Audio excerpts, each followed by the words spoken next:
जनूबी पंजाब इससे माला माल है। यूरोप वाले इसको जन्नत का दरख्त बोलते हैं, इस मोरिंगा को। 300 बीमारियों का इलाज है इसके अंदर।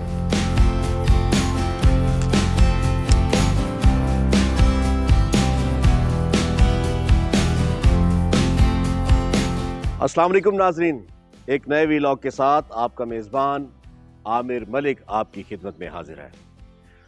नाजरीन, मैं जिस सूबे में रहता हूं और जिस सूबे के हिस्से में रहता हूं वो एक ऐसी दौलत से मालामाल है जिसके बारे में लोग बहुत कम जानते हैं।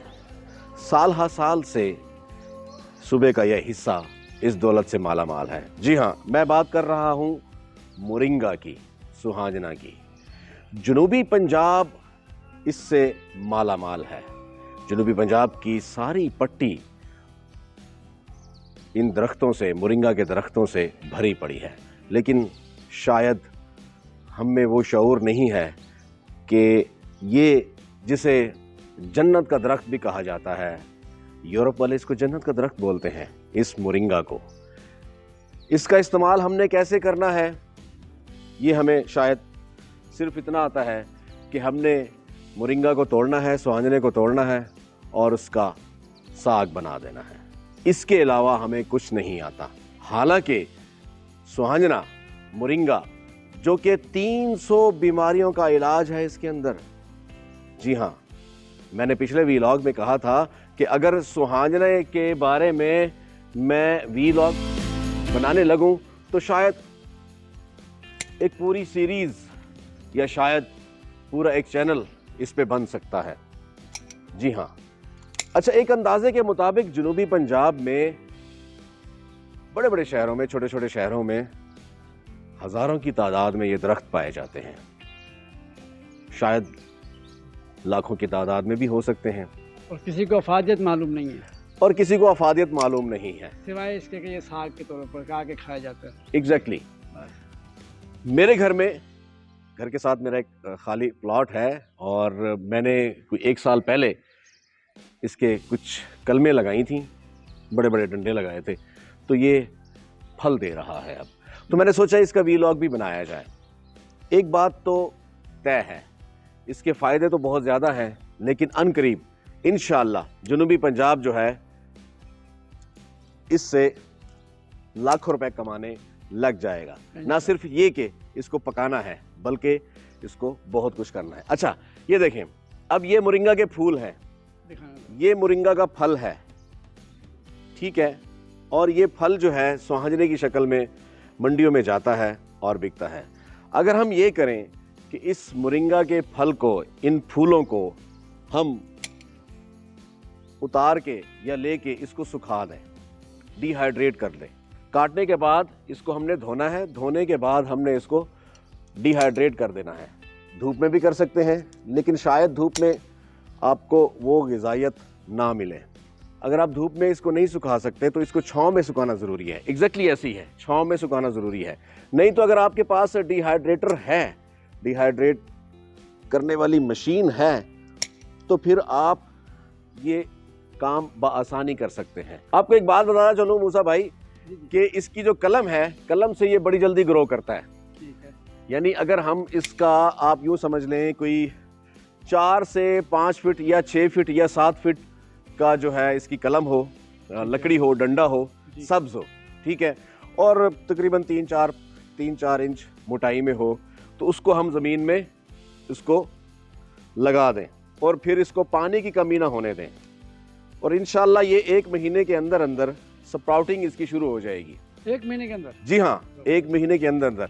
जैसे कि अब ये 2024 है, फरवरी का महीना है। ये फल तो वैसे नवंबर से दिसंबर से देना शुरू कर देता है, लेकिन चूंकि इस साल जनवरी में सर्दी बहुत ज़्यादा पड़ी थी और इसके जो फल हैं वो जल गए थे। यूँ समझ लें कि सर्दी की वजह से फल ज़्यादा हुए नहीं। अगर कहीं फल हुए हैं तो वो सर्दी की वजह से जो है वो उसका फल गिर गया है, काला हो गया है, ऐसा भी हो गया है। मतलब अच्छा, सर्दी शिद्दत से ज़्यादा हो जाए तो ये जल जाता है। ये जल जाता है। जनूबी पंजाब में इसकी काश्त इसीलिए ही कामयाब है क्योंकि यहाँ ज़्यादा सर्दी नहीं पड़ती। शायद 15 दिन या 20 दिन इतनी ज़्यादा कोहरा पड़ता है, सर्दी पड़ती है, धुंध पड़ती है, लेकिन उसके अलावा मौसम मुतदिल रहता है। गर्मी में भी ये बहुत अच्छे तरीके से फलता फूलता है। चलें, अच्छा अब मैं ये आपको ये बता दूं कि जैसे कि ही इसकी कटाई का मौसम आता है तो आप इसकी टहनी लगा सकते हैं। बीज से ये बहुत कम ग्रो करता है, मतलब ग्रो करता है लेकिन स्लो ग्रो करता है। आपको अगर ये डंडे लगा दें, आप इसकी कलमें लगा दें, टहनियाँ लगा दें तो ये जल्दी ग्रो करेगा। अच्छा, हम दोबारा आते हैं उस चीज़ पे। डिहाइड्रेशन। ये जो फूल आपको नज़र आ रहे हैं, ये फल जो इसका नज़र आ रहा है, ठीक है, इसको तोड़ के, इसको धो के, इसको खुश्क करके आप इसको डिहाइड्रेट कर दें, ठीक हो गया। फिर आप इसको सेव कर लें, इसका आप कहवा बना के पिएं, ठीक है। आप, जी हाँ, बिल्कुल ऐसे ही है। अच्छा, एग्जैक्टली। आप इसका कहवा बनाकर पिएं और इस फूल को आप इसकी जो है वो पीस लें इसको, ठीक है। इसका पाउडर इस्तेमाल कर सकते हैं। अच्छा, अब इसके फ़ायदे क्या हैं? 300 से ज़्यादा बीमारियों का इलाज है। विटामिन सी इसमें इतना कूट के भरा हुआ है कि इतना विटामिन सी दूध में भी नहीं है, केले में भी नहीं है मूसा भाई, माल्टे और वगैरह में जो एग्जैक्टली उनसे ज्यादा है जो रेकमेंड किया जाता है डॉक्टर। जी हाँ, जी हाँ, जी हाँ। अच्छा, डॉक्टर कभी ये रिकमेंड क्यों नहीं करते कि भाई आपके घर अगर मोरिंगा है, मोरिंगा नहीं है तो आप मोरिंगा का इस्तेमाल करें। बिल्कुल। हम मोरिंगा का इस्तेमाल करते हैं लेकिन सही इस्तेमाल नहीं करते।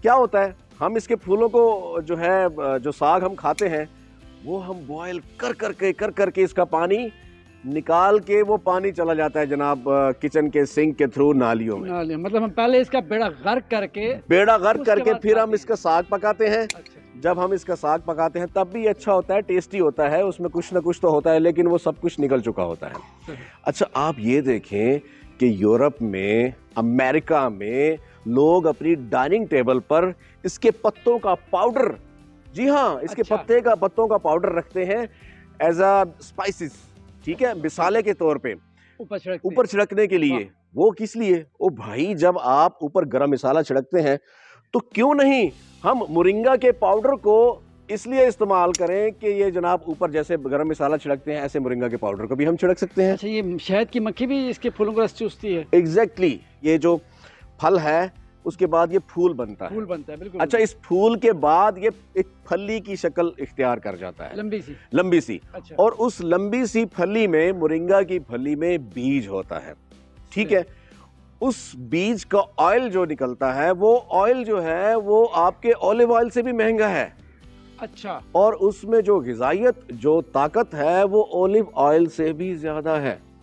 लेकिन हमें इस चीज का कोई फिक्र नहीं है। हमने सिर्फ इसको काटना है और इसको पका के खा जाना, बस। इसको काटना है, उबाल के इसकी ग़िज़ाइयत खत्म करनी है, उसके बाद सफूफ को खा लेना है। अच्छा, वो बात ये है कि हमारे लोगों में इस शऊर की कमी है कि एक प्रोडक्ट है, एक पौधा है जिसको यूरोप वाले जन्नत का दरख्त कहते हैं, हम इसकी वैल्यू एडिशन करके किस तरह कमा सकते हैं।